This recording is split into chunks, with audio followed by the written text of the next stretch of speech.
Our Meet the Coaches series continues today with Will Dunn. And Will, we always start these interviews by going way back. So, growing up in Minneapolis, Yeah. what drew you to the game of basketball? Yeah, good question. In Minneapolis, typically a lot of people are hockey players, Yeah. right? So had a lot of good friends, close friends, family that played hockey. But for me, growing up with Kevin Garnett playing for the Timberwolves, that's like the easiest question you could ask me. Kevin Garnett, 100%. Like he was just the way he played. Obviously, he was amazing as a player, but just the personality, the intensity, just the presence that he brought on the court was just, I fell in love with the game watching him play. And you had a lot of success in college. You won a national title at St. Thomas. What was Yeah. your collegiate experience like? Yeah, so I played 2 years at a school called Indiana Purdue Fort Wayne prior to that, and then I transferred back home to St. Thomas, which is in St. Paul, and it was great. It was, to be honest, one of the biggest reasons I'm still working in basketball and coaching was the coaching staff there at St. Thomas. John Tower is the head coach. He's still there. He was phenomenal, and just the culture they built with our group, it was just very special, and it's something I wanted to keep being a part of. And then obviously we went on to win the national championship, and that was a whole nother thing as well that just kind of was like, man, I want to just recreate this feeling over and over again. When did you know you wanted to be a coach? Yeah, it was probably at some point in that last 2 years at St. Thomas. Um, like I said, just being around Coach John Tower and their group every day, just the culture and the camaraderie and being with the group in the locker room. I wanted to keep doing it over and over and over again with whether it was as a coach, a scout, something. I just wanted to be a part of the team and just stay within basketball in some way, shape, or form. And I'm glad I've been able to do that. Okay, so take me through your NBA coaching journey, how Yeah. you started, how it developed, and how you got here. Yeah, so I started as an intern in the G League for the Fort Wayne Mad Ants. I was literally doing everything from player development on the court. I sat on the bench during the games and helped coach the team. But then I was like the bus driver. I'd pick the team up and take them to practice. I would pick up opposing teams from the airport, drop them off for their flights coming in and out. So basically anything I could do to get my foot in the door with a team.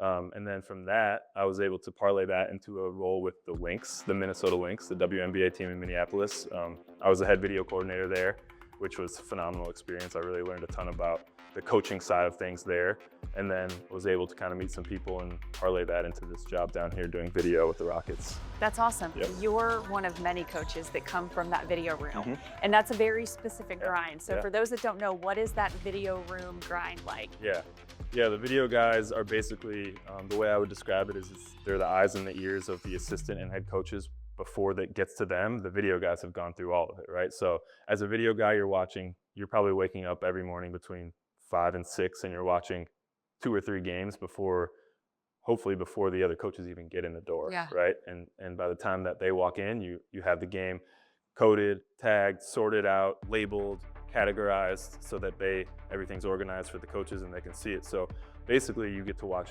thousands and thousands of hours of film.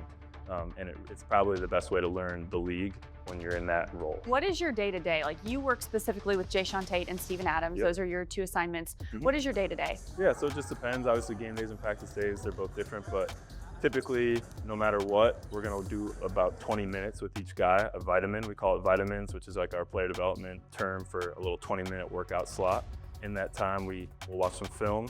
We will kind of try to touch each category that these guys are gonna be doing on the court. So it might be pick and roll defense for Steven Adams. It might be corner threes for Jayshawn Tate. And just making sure that everything they're doing in the game, they're gonna do that morning in their little vitamin slot as well. You've been a part of 3 coaching regimes here at the Rockets, which is super unique. What do you like about what this staff specifically is building? Yeah, well, like you said, I've been super fortunate to have been able to learn from a bunch of multiple head coaches, but also a bunch of really good assistant coaches as well that I've been able to work with.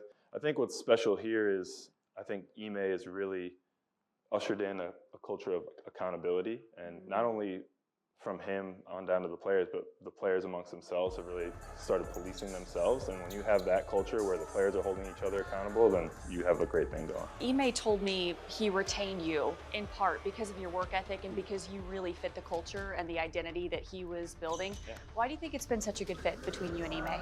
Yeah, good question. I think the number one thing I think of with Ime is I don't think you can work for him, with him, play for him if you're not competitive. He's one of the most competitive people I've ever met. So that's probably number one. As people that know me know I'm very competitive.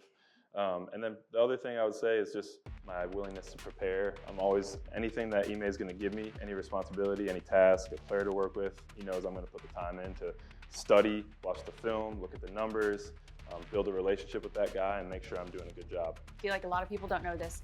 An assistant coach during the game specifically. You got the iPads, you got the stat sheets. What are you guys doing during a game?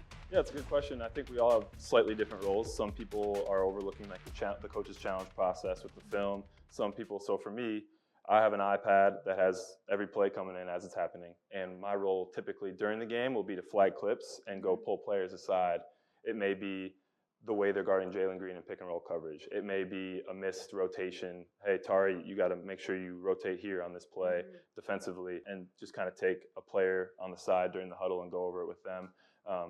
So primarily just looking at the film and talking to the players and that kind of thing, but it can range. Several members of the staff have told me the goal last year was to just really set and build that foundation.